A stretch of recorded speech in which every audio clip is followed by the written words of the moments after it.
Genesis ti aduonum. Na Yosef de nanim kobutu n'agya anim, na osugu ne so, na ofe n'ano. Na Yosef hyɛ ne nkoa aduyɛfo sɛ wɔnhyɛ n'agya mu aduru.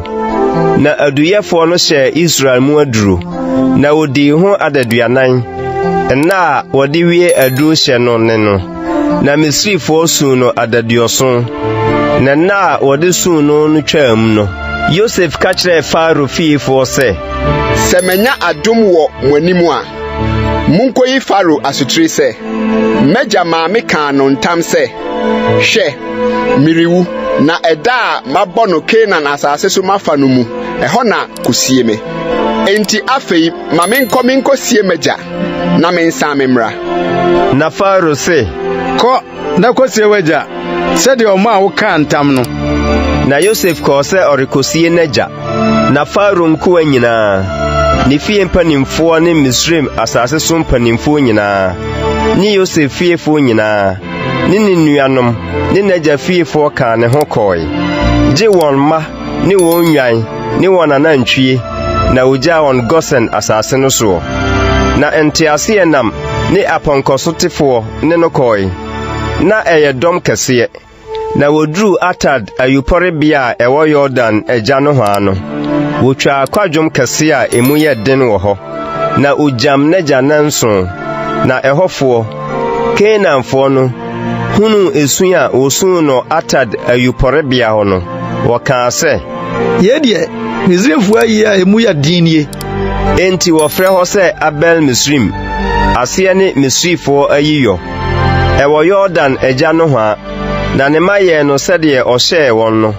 Na ne ma soa no kɔɔ Canaan asase so kosie no wɔ Makpela afuo so. Ɔbodane a ɛwɔ mammerɛ ntenten so a Abraham tɔɔ ɛne afuo no wɔ Hetini Efron nkyɛn de yɛ asiɛ no mu. Na Yosef siɛ n'agya wieɛ no, ɔne ne nuanom ne wɔn a wɔne no kosie n'agya no nyinaa sane baa Misraim. Na Yosef nuanom hunu sɛ wɔn agya awuo no, wɔkaa sɛ, "Ebia Yosef bɛtan yɛn, na wɔtua yɛn bɔne a ɛyɛɛ no nyinaa so ka." Na wɔmaa wɔkɔka kyerɛ Yosef sɛ, "Wagya hyɛ yɛn ansa na ɔrewuo sɛ, monka kyerɛ Yosef sɛ, mesrɛ wo, fa wo nuanom amumuyɛ ne wɔn bɔne firi wɔn, ɛfiri sɛ wɔayɛ wo bɔne. Na afei yɛsrɛ wo, fa w'agya Nyankopɔn nko amumuyɛ no firi wɔn." Na wɔkaa saa kyerɛ no no, Yosef sui. Na ne nuanom nso ba betwa hwee n'anim kaa sɛ, "Hwɛ, yɛyɛ wo nko a."